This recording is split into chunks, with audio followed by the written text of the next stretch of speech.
Welcome to the Anodized Chef. I am your host, Steve Anderson. When you go into any sit-down restaurant, there's a pretty good chance you're going to find piccata on the menu in some variation. Traditionally, it's done with veal. We're going to do that today with chicken. We're going to actually prepare chicken piccata with you. We're going to do a nice sweet pea and spring vegetable risotto, and we're going to serve it with wilted spinach as well. So stick around, check it out. You're going to love it. We're going to bring heavy metal to your stovetops and to your lives. Stay with us.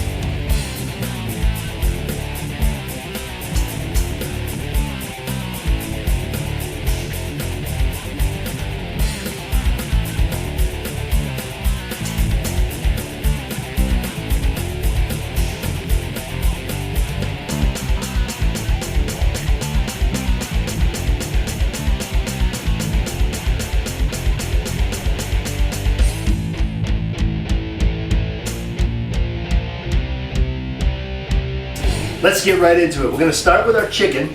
We've got some chicken cutlets trimmed up here, and what we're going to do is we're going to take these chickens and we're going to bread them in a flour and an egg style, and we're going to add a couple of ingredients to it and pan fry it, and we're going to finish it in the oven. So what I'm going to do is I've got 3 portions of chicken already trimmed up here, and I just want to get them in the flour. We're going to dredge them through the flour, and I'll show you the dredging process in just a second. So what I'm going to do is I'm going to take some of this edge here, which is my own homemade seasoning blend, and it's got the salt, pepper, garlic, it's got some paprika in there, and it's just a house seasoning blend. And we're going to take, I call it the edge. We're going to take some of that and just season up this flour a little bit. Let's get that flour mixed up.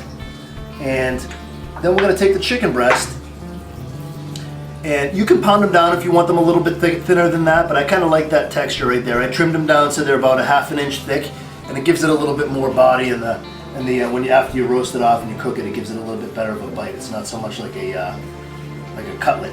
But now we're going to take this and we're dredging it. By dredging, what I mean is to just kind of pull it through the flour, because when you pull it, that pulling action actually helps more flour cling inside the little cracks, so you don't see any real open exposed chicken anywhere. So then we'll set that aside, and we'll do that same thing to the other 2. We'll just kind of pull that through the flour so it's good and coated right in there. And then what I want to do with the egg is in front of the egg here, or I should say next to the egg here, what I've got is I've got some shredded Asiago cheese, and I have some chopped parsley. And what I'm going to do is I'm going to throw them, some of them, right into the egg, just like this here. And what we're going to do is a Milanese style from Milan, Italy. And what that is we're going to make a little batter, almost like a tempura, to dip that chicken right into. And I'm going to give that a little kiss with the edge also. So now, let's get our pan fired up. And I'm just going to hit that pan with just a little bit of olive oil blended with canola. And I do that because the canola has a better heat temperature. It can handle the heat a little bit better than the olive oil can. So I got a nice blend of extra virgin olive oil and canola oil, because the canola stands up better to the high heat of sauteing. So I'm going to take these cutlets now. Now that they're dredged in the flour, I'm going to sit them right inside this seasoned egg wash here. And yeah, you're looking for the other half of it, right? There's no breadcrumbs. No, there isn't any breadcrumbs. Because once we get this pan good and hot and that oil is ready to fry, we're going to drop these cutlets right in there with just the egg skin. It's just going to put it right in there just like that. So what I want to do is that, how do you tell when the oil is ready on the saute pan? When you want to pan fry something, how do you tell when it's ready? Best way to tell is take a pinch of flour or breadcrumbs or whatever you're using, just put it in there. When you see it start to move around, you see the action going on there, it's pretty safe bet you're ready to go. So you want to make sure you're controlling that temperature and it's not too crazy, because you don't want to burn it either. So that being said, we're going to get these chickens right in this pan, and I just put about maybe 2 tablespoons of oil on the bottom of this pan just to get it good and hot, and we want to pan fry these. So I'm going to take this cutlet, drop it right in the pan. You can hear it starting to come to life. That's perfect. It's not too hot, but it's hot enough to give it a nice sear. Do the same thing with the other 2. These guys in there. See how I'm moving them around? Just be very careful of that oil now. Remember, you're working with hot oil, so you got to be careful. And we're going to put this last cutlet in there. We really just want to brown it up on both sides. Now we're going to finish this in the oven. And then what we're going to do after that is we're going to start to build the sauce using that same oil that we seasoned the chicken in. All right, these babies are ready to flip. I can tell just by the side. Look at the golden brown. That's what you're looking for there. You're looking for that nice golden brown texture there. Oh, look at that. That is perfect. Milanese style chicken breast right there. Rock and roll. And what I've done is I've done some other cutlets up ahead so I can feed the army that I have for a family here. And we're going to go ahead and take this. Now I've got the oven preheated at about 350 degrees, and I've got the cutlets in here. Once they're ready here on both sides, got a nice color here. We're going to finish them in the oven. Now I know you're probably thinking, oh, wouldn't they be better in the sauce? Yeah, they sure would. But when you're making them enough for 4, 5, 6 people, you want to make sure that you have enough room in the pan. You don't want to overcrowd the pan either, because part of the pan fry process is to make sure that there's enough room for everything to cook. So we've got our cutlets here.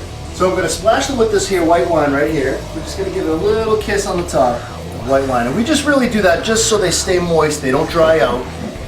And we want to make sure that they stay nice and juicy after they come out. So we're going to put them at 350 degrees. Now we've already started the cooking process, so they won't take any time at all to cook. Probably give them about 10 to 15 minutes. So we'll get right into the sauce.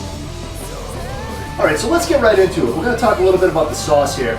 I've got a couple of key components, key ingredients that are going to go in this sauce. And you're going to see the sauce vary in a lot of different ways. A lot of people just put capers and lemons. Some people put little parsley. We've got a whole bunch of, we're going to run the gamut of flavor here. I got some garlic, I got some onions diced, I got some parsley chopped we're going to throw in there. These are capers here. The caper is a pickled bud from a sassafras plant. And it's got a very pungent, distinct flavor. You can't not notice when you do have it. You definitely know when you eat it. So we're going to go ahead. I'm going to go and get my pan hot here. And while this is heating up, I'm going to take this opportunity to talk a little bit about piccata. One of the biggest misconceptions is that piccata comes from Italy. It really doesn't. It does come from Italians, though. It comes from the Italian immigrants that migrated over here to the United States. What happened was they all migrated to the same type of neighborhoods, and you have Northerners and Southerners trying to create meals for their families, so they used what was readily available with the pantry that they had. So piccata was actually created using Northern influence items and Southern influence items. For example, the Milanese style chicken that we just put in the oven with the egg coating like that, that's a Milan, that's the northern region of Italy. Whereas the lemon and the caper, that's more of a Sicilian thing, which is the southern region of Italy. So as you can see, it was created sometime in the 1930s, and it was done here in the States, not overseas. So this is actually more of an Americanized dish, but it is definitely Italian influence, no question about it. So the pan's good and hot now. Let's get rolling on the sauce. I'm gonna go ahead, I've got a little bit of oil, still that residue oil from when we fried up the chicken. It's got that chicken flavor right in there. So we're gonna go ahead and get our onions going. We're gonna get our mushrooms going.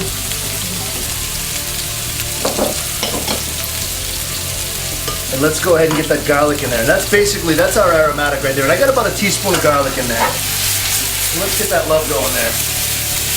Oh yeah. Who doesn't love the smell of garlic sauteing in the pan? I don't know. All right. So as this comes together, we're gonna let these onions get a little bit more translucent. As you can see, the mushrooms really sucked up that oil relatively quick. They act like sponges. So whatever liquid you have, take that into consideration if you're going to be sauteing mushrooms. So we're going to saute this up just a little bit. Then we're going to hit it with some white wine.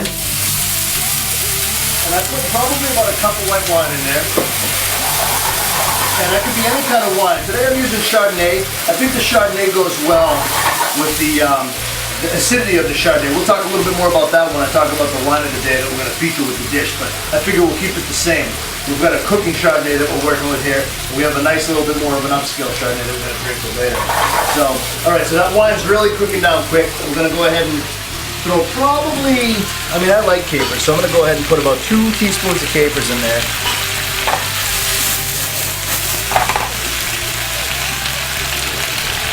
And I'm going to put probably about 4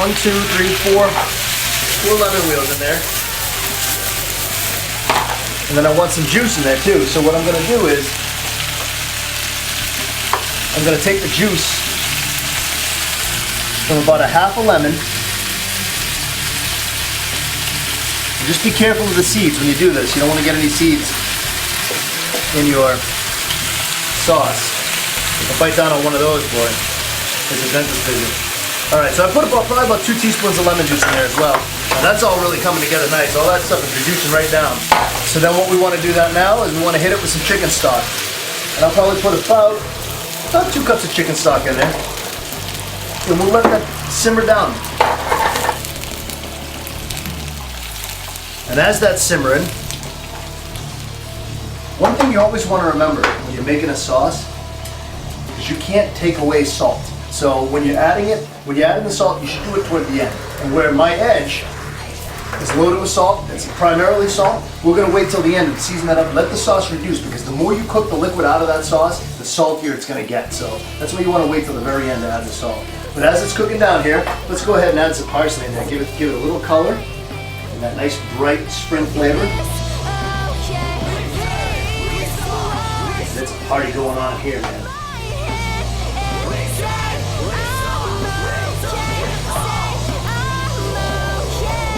Okay, so this sauce is coming down real nice now. We're gonna finish it off with just about a tablespoon, maybe a tablespoon and a half of softened butter. But you want to reduce the heat first, because you don't want it rolling. I just go ahead and shut it right off, because you don't want it rolling that strong. But as you can see how it really cooked down, and it's almost thickened a little bit.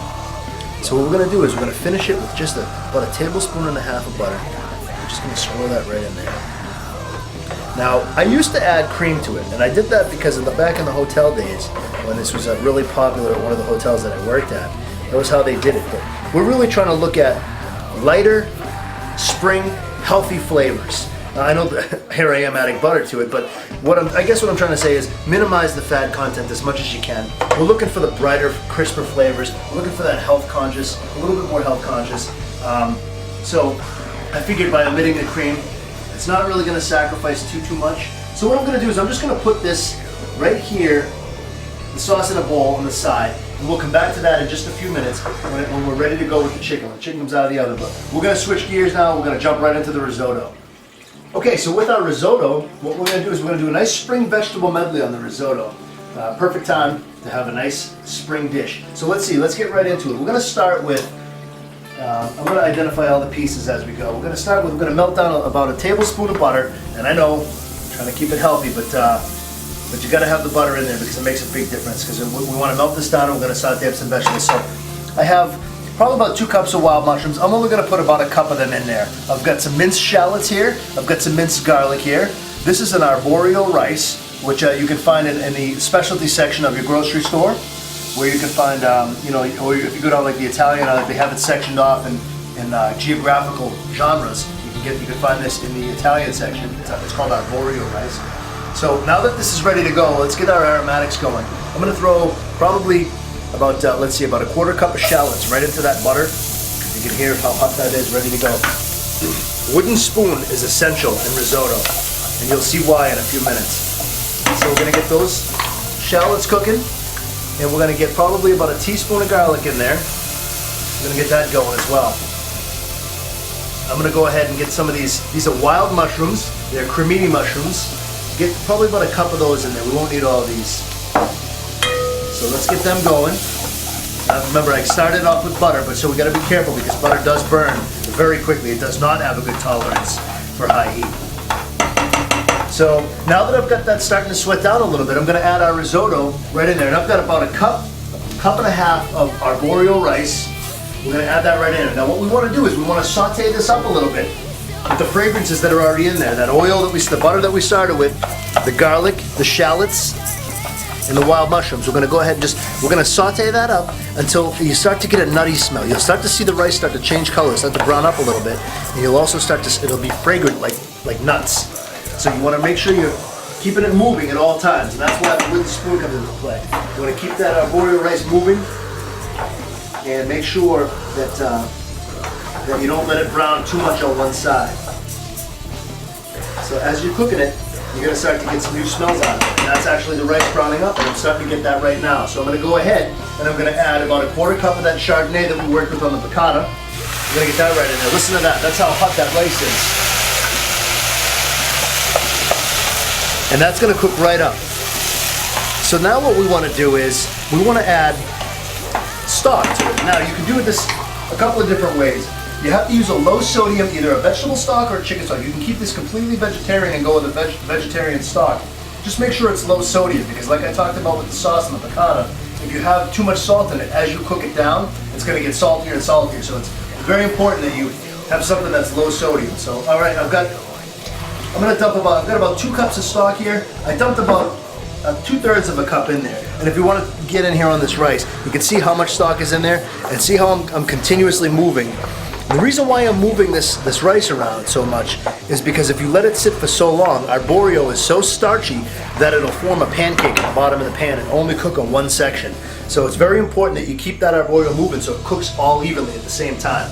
So what's critical is if you get it on all surfaces, because if you don't, what happens is, like I said, you get that pancake or you get one burnt section and the rest is really, really raw. So it's very important that you keep that going.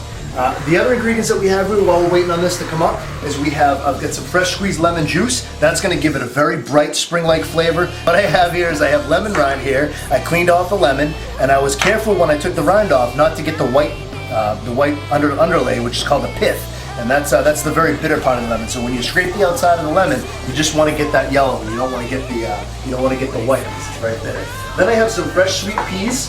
You can get it frozen if you like and just defrost them in the sink. I've got some nice asparagus here, and as you can see when I trim the asparagus down, here's a piece of asparagus here. You only want to go so far. I cut it on a bias and I went down, and then you don't want to get the very bottom of it because that's where it's like barky, it's like real tree trunk kind of, and there's not a lot of good flavor in there. So you only want to go so far, leave about an inch or two at the bottom that you're not going to eat.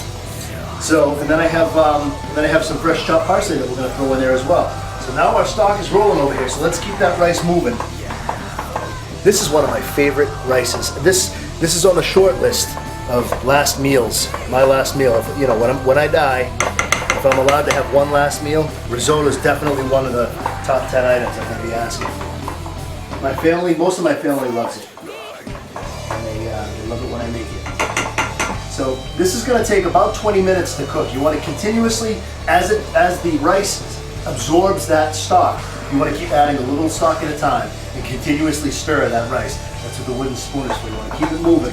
So as you can hear it come up, get over there and give it a good stir. And you want it on good medium heat, so it's like a low simmer, so it's not really too much, because if it's rolling too fast, your stock is going to evaporate before your rice is actually cooked. So you really want it at a very low simmer. And we're just going to keep cooking right here. Oh, the earthiness and the fragrance coming out of this, the garlic, I get the shallots, those wild mushrooms really stand out. You got something to say, I think. All right, so now we're going to go ahead and brighten this up just a little bit. I'm going to add that lemon juice that we talked about. That's about a half a lemon, which equals about 1/4 of a cup. So we're going to throw that in there. What a difference that's going to make in the final product. And I'm going to throw that zest in there as well. And that really does add a wow factor to the risotto that you're just not expecting when you eat it. And I think we're just about ready for some more stock, because as you can see, that stock is going away. So I'm going to go ahead and add the rest of that. Now that's going to take a few to come up. So as the stock comes down, we're going to go ahead and add our spring finishing touches, the spring vegetable garnish. And what's going to happen is we're going to bring this all together. We added the sweet peas. We're going to add that asparagus. I'm just going to add probably about a tablespoon of fresh parsley. And we're going to go ahead and mix that all in. And this is the final step here. What's going to happen is this risotto is going to cook down to the very end. We're about 5 or 10 minutes away from it being complete. It's still very al dente right now, and al dente means to the tooth in Italian. What that means is it's still got a really strong snap to it. It needs to come up just a little bit more. It's not quite there yet. We want it to be crispy, a little bit crunchy, but we don't want it to be raw either, so we got to walk that fine line. So let this cook for about another 5 minutes or so, and what we'll do then is once it's ready, we'll switch gears, we'll get right into the finishing touches on the garnish. We'll put the spinach on the frying pan, we'll wilt that down just a little bit and get the piccata finished up for you. Okay, so once the risotto is all set, you'll see that it's absorbed all the liquid, and once you let it rest for about 5 or 10 minutes, this is what it's going to look like here. And then I'm going to add the final touch to it, which is probably about 3/4 of a cup of Asiago cheese, shredded. I'm going to add that right into the risotto, give this a stir. And I'll tell you something, now you're over the top. I'm going to mix this up. Just fold that right into it. That'll melt down in the heat of the risotto.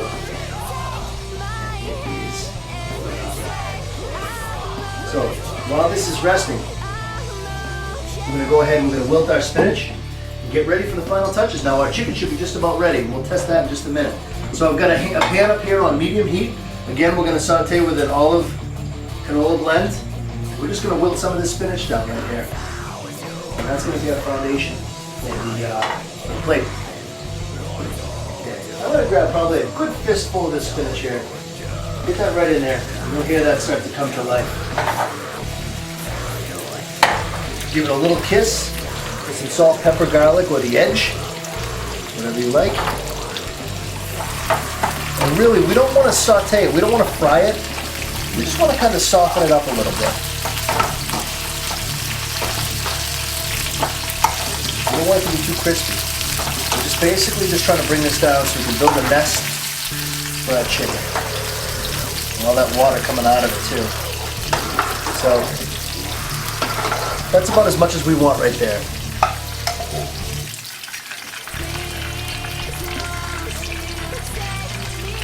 So we'll set that on the plate, like so. And let's check out our chicken and see how that's doing. Let's pull this chicken out here. The best way to tell if the chicken's ready is with a thermometer. So we're going to get a food thermometer here. And we've got a bi-stem, but we want to make sure that the chicken is over 165 for chicken. And these, you can get any kind of food thermometer. You can get them at one of the stores in the mall, kitchen stores or whatever. They have them in the mall as well. And it's a very good idea to have these handy. You want to make sure that chicken comes up over 165. And we are good. We've got the better chicken, the better spinach there. Put a couple of chicken cutlets on there. Pull out some of these lemon wheels to make it look pretty. And then drizzle some of this sauce right over the chicken.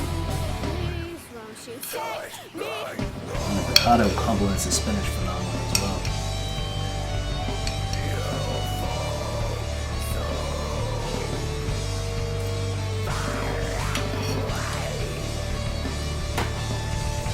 We'll finish it off with some wild mushroom and spring vegetable risotto.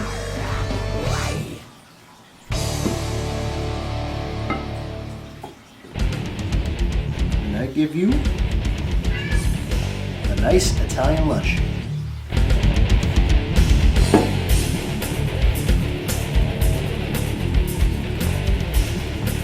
And today's wine is a Franciscan 2007 Chardonnay. We selected this wine. Now, a lot of times Chardonnays are they don't have enough, they're too oaky, they don't have enough flavor to complement the acidity of this. But this particular one has a very nice acidic level, and it balances well with the lemons and the capers, and I think it's going to come out really nice. It's going to bring a lot of the flavors out. Creates a harmony with the sourness and the savoriness. The oaks that are in that wine there will create that harmony. So